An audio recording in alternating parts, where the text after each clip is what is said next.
Hello, this is Shelley Howard with Parents is Your Teen College Ready? And today I have an amazing guest, Miss Jeannie. Welcome to the show. Hi, Shelley. Thanks for having me on here. I'm super excited to be chatting with you today. Well, parents, you're in for a treat. If you have children, which I'm guessing you do, Jeannie is an expert, and I'm not going to steal her thunder. So, Jeannie, can you share with our guests a little bit about who you are and what you do? Awesome. Yes, of course. My name is Jeannie Baldomero. I actually live in sunny San Diego, California, where I have been married to my husband for 24 years. We actually dated for over 30. So I know him really well. He knows me really well. And we tag teamed for many years, 18 plus years, raising our kids. We have three kids, two boys and a girl, 23, 21, and then our youngest, who's our daughter, 18. I am a host of my own podcast called Raising Her Confidently, and I mentor moms specifically raising tween and teenage girls. And prior to that, I was an educator. I come from a background of education. I taught younger kids in the primary grades. I specifically enjoyed primary because I was so intimidated with middle schoolers and high schoolers. And funny that I actually teach moms how to raise their teenage daughters these days. And the reason why I decided to do that after homeschooling my kids for about 6 years and being involved in my daughter's ministry, I decided I wanted to, start girls group. And I realized that moms in this age from fifth grade to even sophomore year were coming to me trying to figure out how to deal with their daughters. To me, they were fine, right? You know how it is, like teachers come to you and they're like, your child is an angel. And you're like, are you talking about my child? Because at Sure. home, right, they're completely different. And that was what was happening during this time. And I actually did a personal study with a group of women. We talk about raising our kids with a village. It's also feeding ourselves in community, right? In order to be able to pour out into our children and being the mom that we were meant to be, we need to also fill ourselves. So I did a personal identity study during this time, and it really unpacked a lot of struggles that I was struggling during that time. And one of them was pinpointed towards my 13-year-old self. Everything pointed there. And I'm almost like I was mid 40s at the time. And I was thinking, why am I being pointed and directed to my 13-year-old self? Why couldn't I get over that? Well, it was a time where my mom said, I don't even know who you are anymore. Mm, I grew up in a military family, migrant family as well. My parents did the best raising us. I tried to be the good little girl that was obedient. My brother was the opposite. He was ADHD and off the walls, but I tried to be the opposite. I was the oldest. I tried to do everything that my parents asked. And for some reason at 13, it was either pent up frustrations or the lack of having my dad around. I love him to death. He's in my life now, but the military calls him off. And so I didn't have him. And I mm, think it was a perfect storm of hormones, trying to mm, be that perfect person, not having my dad in my life. That 13 just blew up in my parents' face. I was mm. pretty rebellious. It was a hard year, and it took years of recovery from there.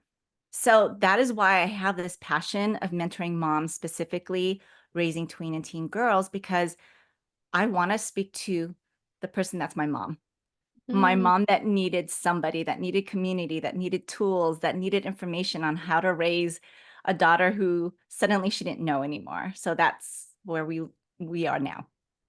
oh, that's so Yeah. powerful. Yeah. I have two sons, two daughters, and an Italian exchange daughter. So I'm surrounded by, and of course, all my clients are teens. So I deal all day long with, who these parents are wondering who is that? Like they Yes. were this wonderful child, and now they're like, and I love all teenagers, and Yes. people think I'm crazy, but I love them all, and that's why I do what I do. So the fact that you're doing this is so powerful because parents, when we're really close to our own children, sometimes it's hard to see what's going on because it's just right there. Right. Before we dive any deeper, I have to Mhm. ask you, why did you pick girls specifically and not girls and boys?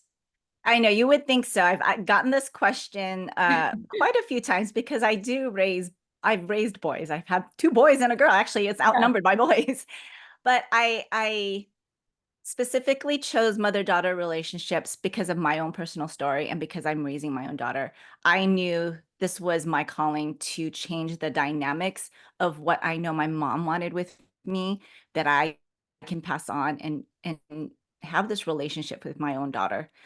Mhm. Mother-daughter relationships are unique. I love my boys, believe me, I love them. There's this book called I Love You, the Purplist that describes how we love our children just the same, but in different shades. Mm. So right. And so my daughter, we just understand each other. There's this unique bond. She said this. I said, "Hey, describe our relationship together."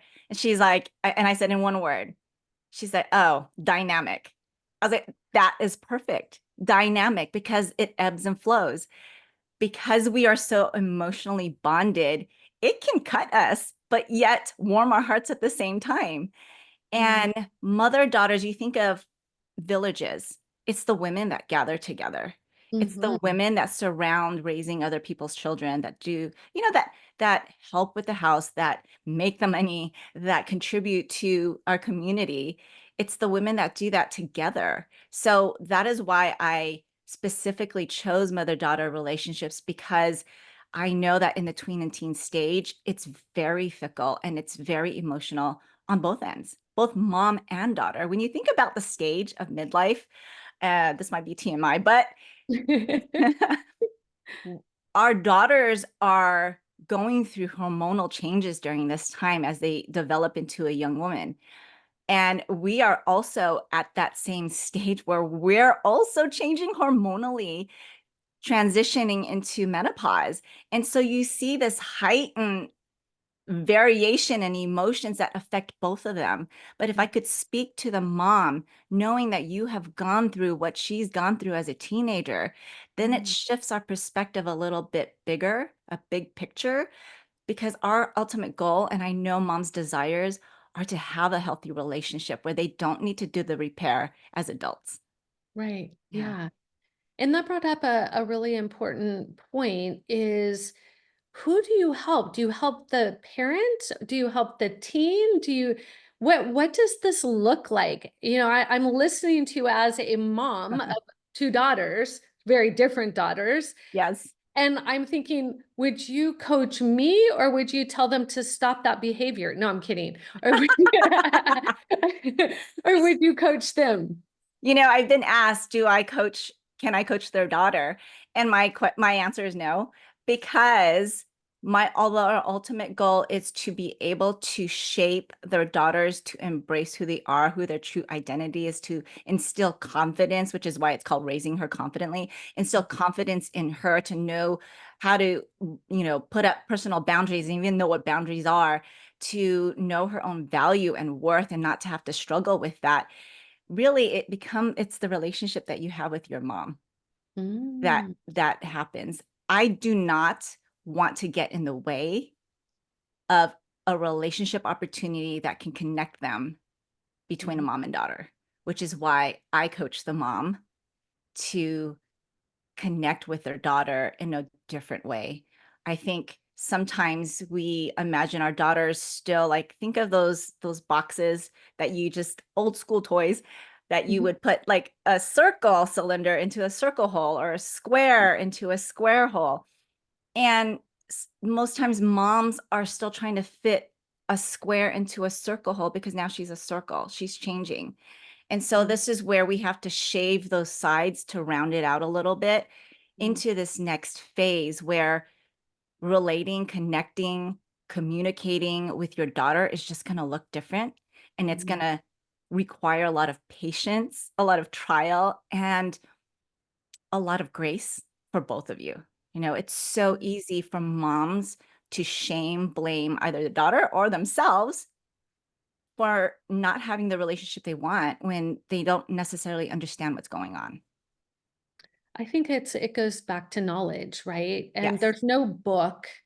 Well, there's lots of books, but there's There's not one specific for your daughter, I think is the best way to say it, right? When we Yes. were little, or when we were pregnant, we had this big book we could follow and figure out the stages. And then when Yes. we were young, we had lots of parenting books, and now we have the teenage stage, which gets a bad rap. And I have my own struggle with that.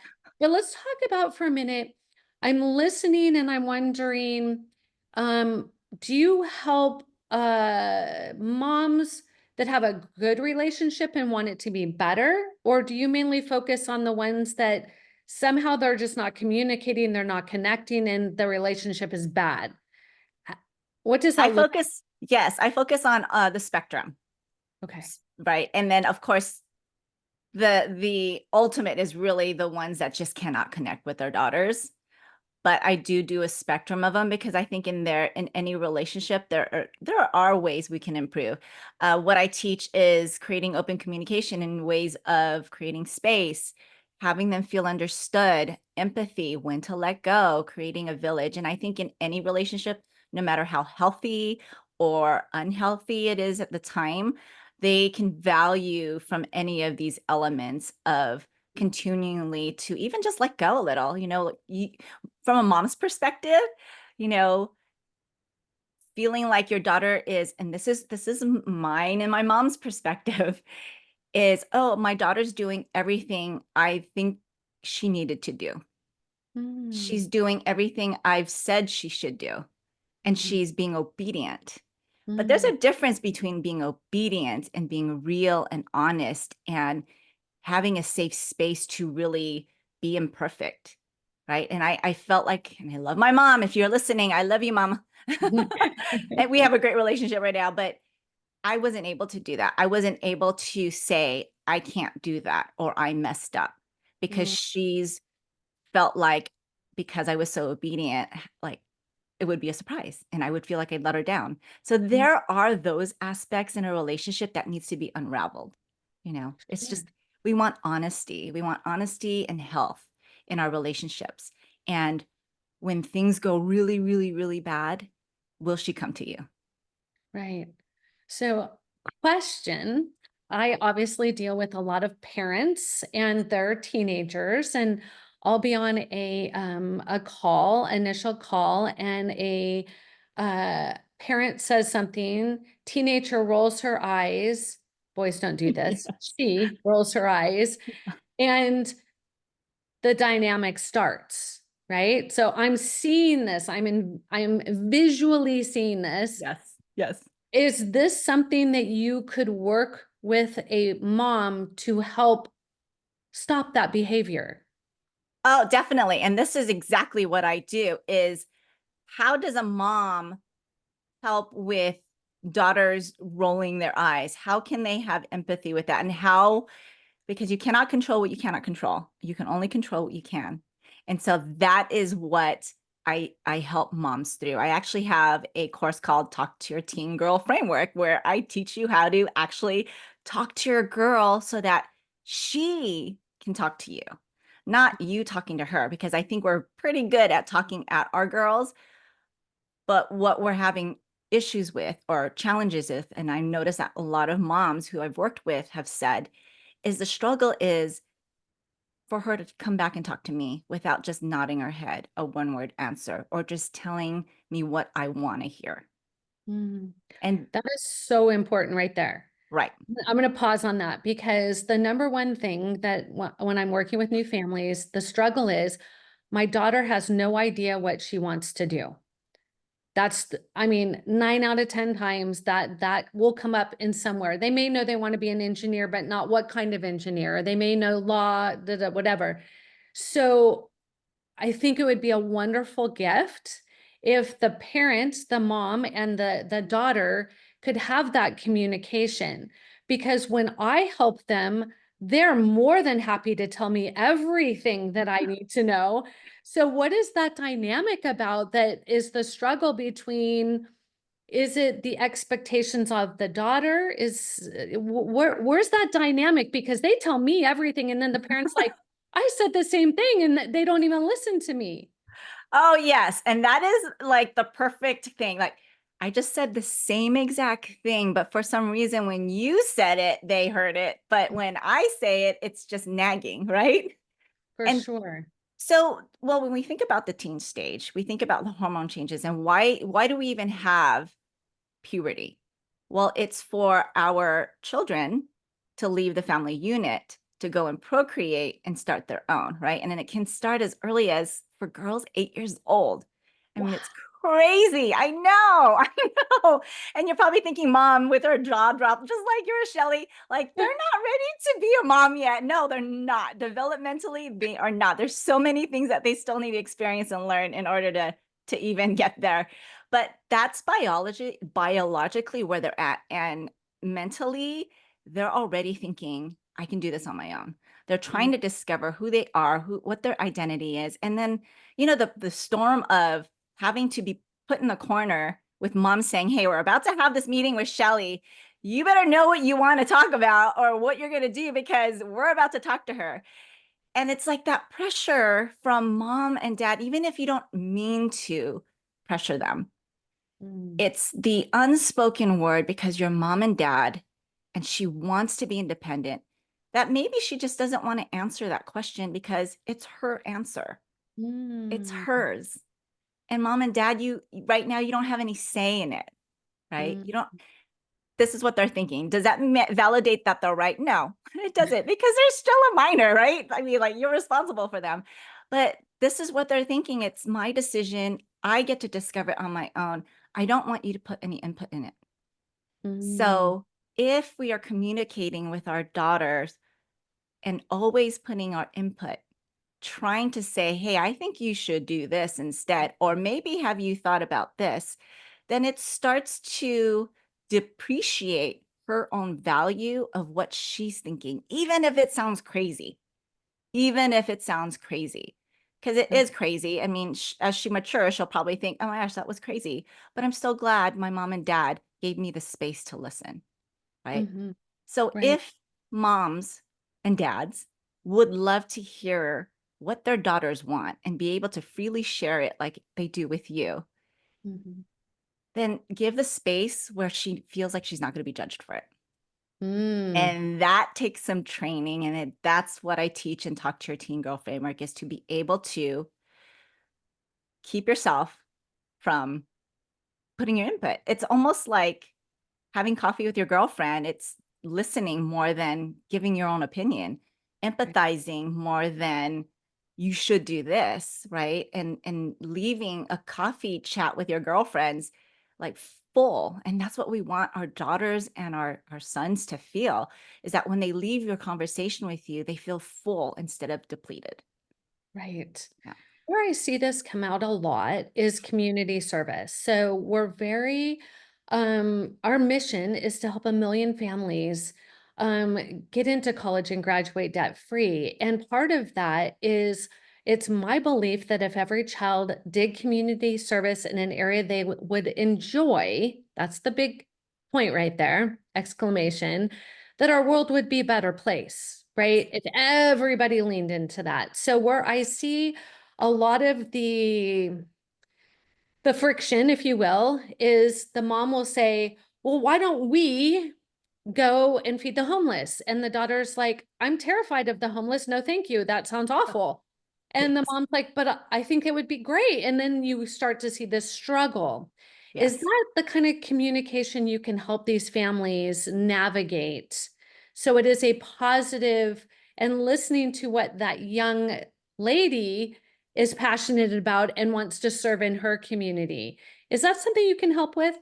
Oh, of course, definitely.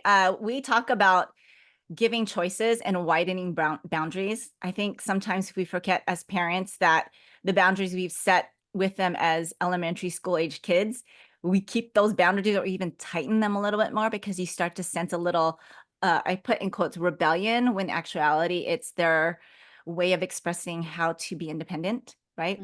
Mhm. That we start to tighten these boundaries a little bit tighter, which causes more friction between our teenagers. And if we allow them, still have boundaries, I call them guardrails, widen them, but allow them choices, I think they'll start to flourish a little bit more.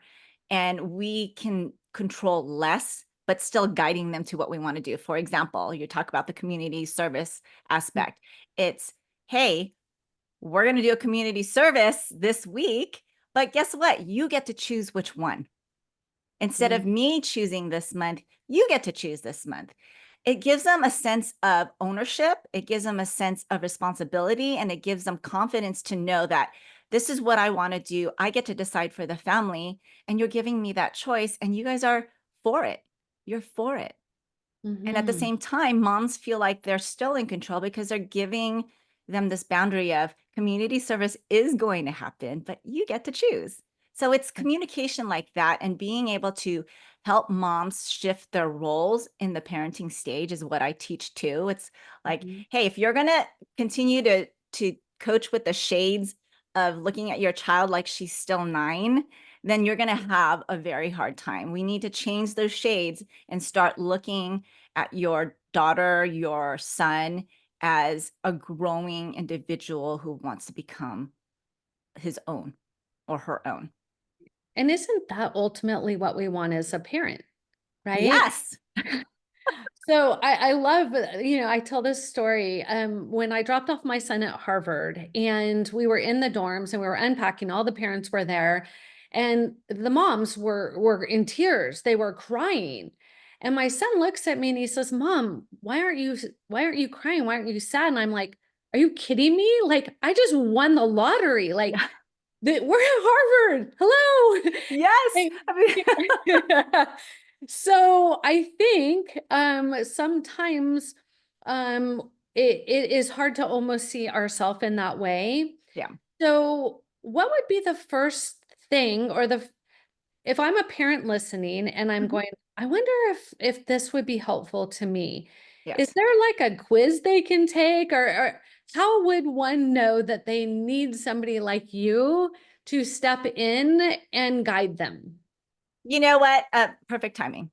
First, it's listen to Raising Her Confidently and gather the information and see, like, oh my gosh, I've tried some, because what I do is I really give you practical steps.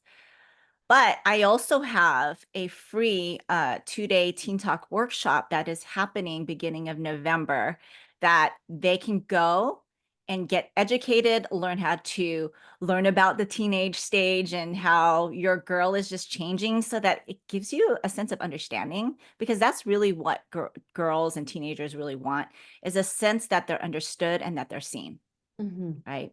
And then we're also going to cover, shifting your role as a parent. Like I was just talking about earlier, it's no longer trying to fit the square into a circle peg. We need to be that circle that fits into the circle peg so that we can continue to parent, guide, help our daughters through this teen stage while Mhm. developing a budding friendship that happens. Because, I've seen so many times where girls have been obedient. Moms are like, oh, she's just so great, straight A student, doing all the things, never in trouble. And then all of a sudden, turn college, completely different person, doesn't want to talk to parent because it was all this pent up aggravation. Like, I Mhm. can't wait until I'm an adult so I can get out of here. We don't want that from our kids. We don't Mhm. want our kids to say, I can't wait to get out of here because I don't want to have anything to do with my parents. Really? We Mhm. want them to leave and be independent, but we also want to have a relationship with them. So Sure, sure. it's really shifting that role and then creating communication pathways in this stage. I'm going to teach you what your daughter needs in this stage so that you can openly communicate together, so that she's coming to you when she's scared, when it's hard, all the things, not just the surfacey stuff, but even the hard things that I know moms truly want to know about. So that's what's going to happen. And if you guys are interested in that, you just go ahead and go to jeanniebaldomero.com/teen talk workshop. Totally free. And it's for a way for you to learn and see if this is something you want to move forward with and jump into my course or in my coaching. I love that. Mhm. It's good to we don't know what we don't know. And that's why I love having you as a guest because I didn't even know there was somebody like you out there. With my first daughter, it was super simple. We had great communication. She's an awesome communicator. With my second daughter, totally different person. So I know it wasn't a me thing, but it was how do I communicate to that child Yes. or that young adult? So let's talk for a moment about they are now in high school, they're Mhm. making choices and they're going to be leaving for college. And right, as a parent, we want them to come home Yes. hopefully, and be nice and loving and wonderful. And that dynamic changes once they live on their own. There is no changing back. Right. What advice or words of encouragement can you give to a mom so that her daughter will want to come back and want to spend time when it's a choice? It's not something they have to do anymore. That's very true. Actually, I sent off my daughter. She's a ballet dancer, so she trained early. I sent my daughter off at 17 last year to go and train in a different state. And this year, now she's 18. I honestly see the difference between 17 and 18. It's like this little switch that automatically gives her permission to be her own. And she now is in a different state, but we communicate every single day. And it was her choice to do that. Her choice to call me while she's brushing her teeth at night and washing her face to have a connection point. And I think one thing that we've done is maintain that open communication that we've said to her, to all our kids, even if you think that we won't want to hear it, we would rather have you share it with us because we will still love you. Will it Mhm. be hard for us to hear it? Yes. But will we shun you or not love you for it? No, because you are our child. You will Mhm. always be our child, even when you're an adult. But we value what you have to say because we want to be your friend. We want you to come to us for wisdom. And it's not a one-time thing that we said, hey, we want, and then it's like, oh, okay, let's do that. It's a chain of reactions, a chain of actions that we have done since the beginning. Okay, were we perfect at it? Was I perfect at it? No, I was not perfect at it. Okay, talk about like going through the transition of menopause. I was raising my teens during that stage. So no, I was not perfect at it. But I have learned a lot. My kids have taught me a lot. And one thing is to know that that no matter what they do, that you will still love them, right? It Mhm. takes a lot of grace. It takes a lot of patience. And Mhm. words can only say so much. It's your consistent actions Mhm. that will say that over time. It's your consistent actions that will say that over time. And if you mess up, like I have, are you quick to apologize, Mhm. right? Because you are human too. Right. So that would be my advice is to know that, do you know that that we love you no matter what? Yeah. It's beautiful. Mhm. So one final thought is there's the there's two sides of thought. We don't want to be our child's friend. Mm-mm. Nope. And the other is my house, my rules, da da da da da. So there's Yes. okay, so I'm not telling people what is right and what is wrong. That is for you Yes. to choose in your own family.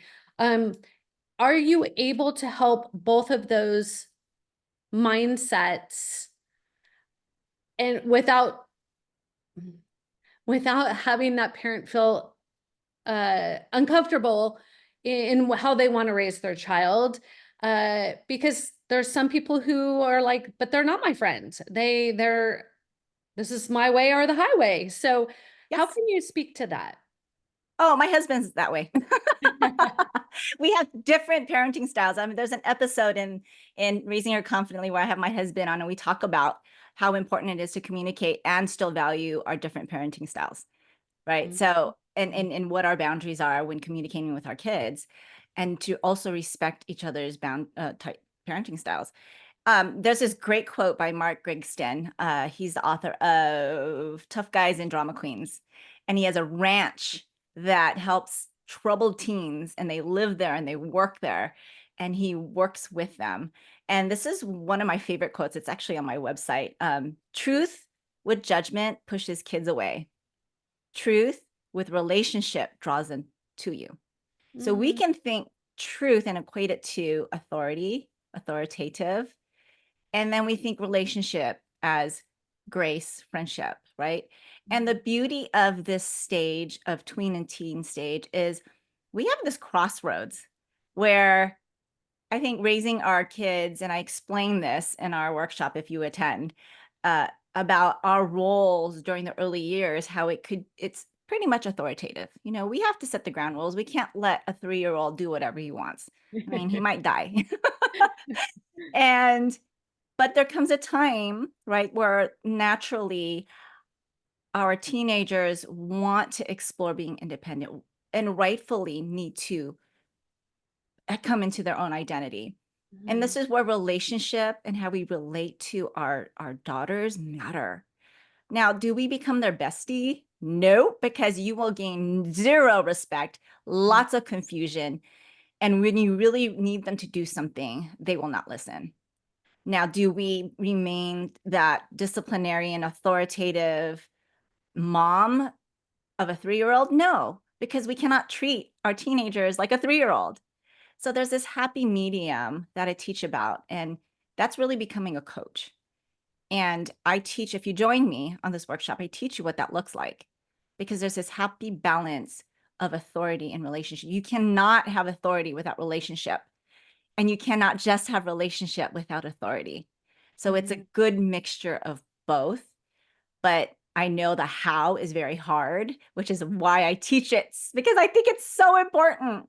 I have a spectrum of moms that come with trauma and are deathly scared to give consequences to their Mhm. child, but helping them realize that your definition of what a consequence is might not be a healthy definition of a consequence. And let's unpack that.